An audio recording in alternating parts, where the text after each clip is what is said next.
Bonjour à tous et bienvenue pour un nouvel épisode dédié aux actualités spatiales de ces derniers jours. Et pour cet épisode, entre une nouvelle photo à couper le souffle du cadavre d'une supernova que l'on doit à James Webb, une découverte assez étrange sur la lune jovienne Ganymède et un atterrisseur lunaire qui décolle en décembre, je vous propose d'un peu changer le format et de se concentrer sur ces trois grosses actualités pour aujourd'hui. Mais avant de parler d'océans souterrains autour de Jupiter, de cadavres d'étoiles, de pulsars et d'atterrisseurs lunaires, je tenais à rapidement vous inviter à vous abonner si vous ne l'êtes pas encore, ainsi qu'à liker, commenter et partager cet épisode.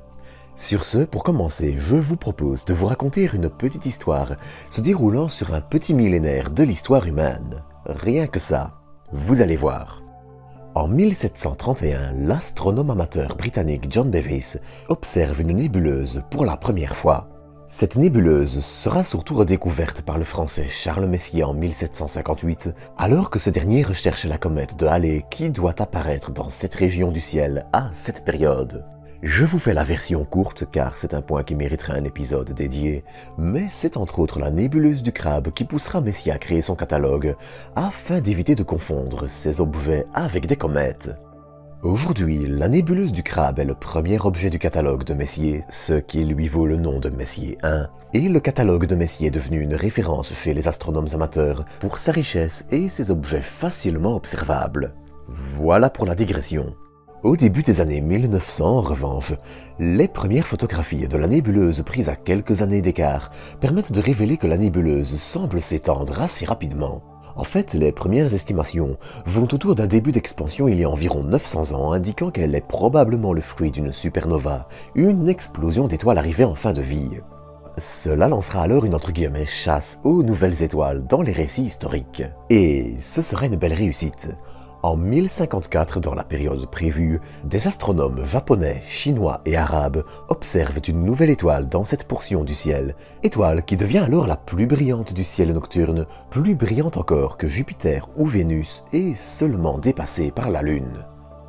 Mieux encore, elle aura été visible dans le ciel diurne pendant une vingtaine de jours et sera restée visible de nuit pendant environ 2 ans.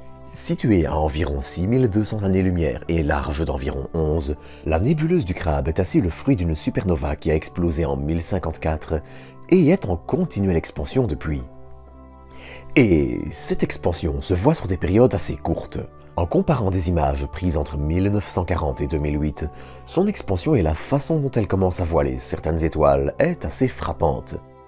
D'autre part, la nébuleuse du crabe a été engendrée par une étoile d'une masse comprise entre 9 et 11 masses solaires et est le restant des couches externes de l'étoile, de la majeure partie de ce qu'il restait de l'étoile d'ailleurs.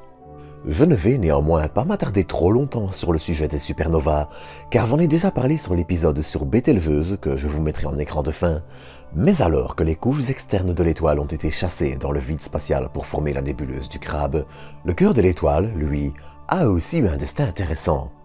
Car lors de son explosion finale, le cœur de l'étoile s'est en effet contracté au point de ne faire plus qu'une vingtaine de kilomètres et une masse solaire. Là aussi, je vous fais la version courte, mais il s'est ainsi formé ce que l'on nomme une étoile à neutrons, qui doit son nom à sa composition quasiment exclusivement basée sur les neutrons.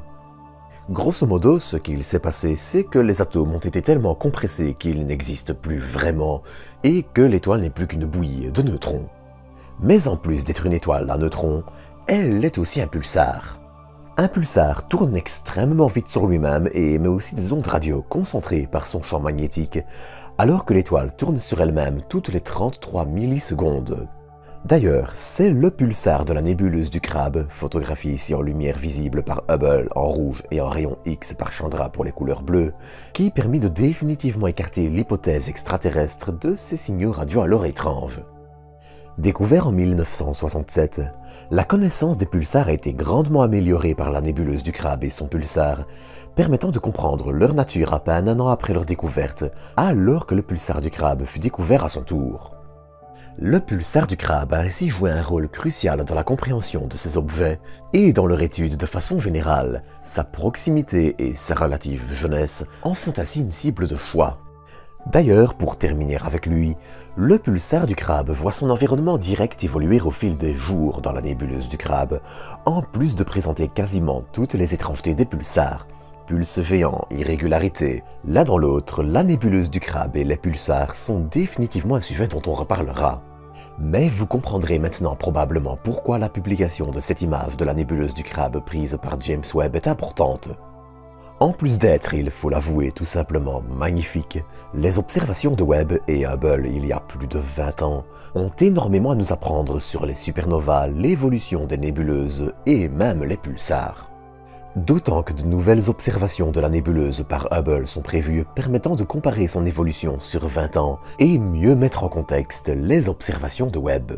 Comprendre l'évolution du rémanent de la supernova, la distribution de la poussière à travers l'étude des filaments de la nébuleuse, vue avec une qualité jamais atteinte, sont autant de points qui permettront de mettre à jour les secrets de cet objet hors du commun.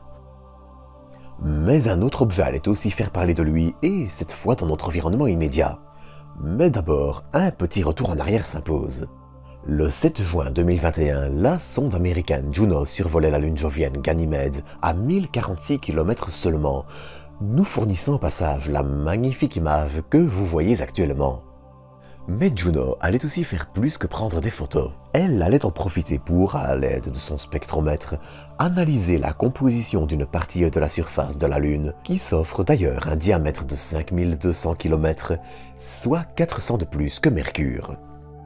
Le spectromètre de Juno allait ainsi permettre de mesurer la composition de la Lune sur une petite bande et allait réserver une surprise. La présence d'une région riche en sels minéraux et composés organiques, les briques du vivant donc, mais qui ne signifie pas la vie, au niveau de l'équateur dans les régions plus sombres de Ganymède.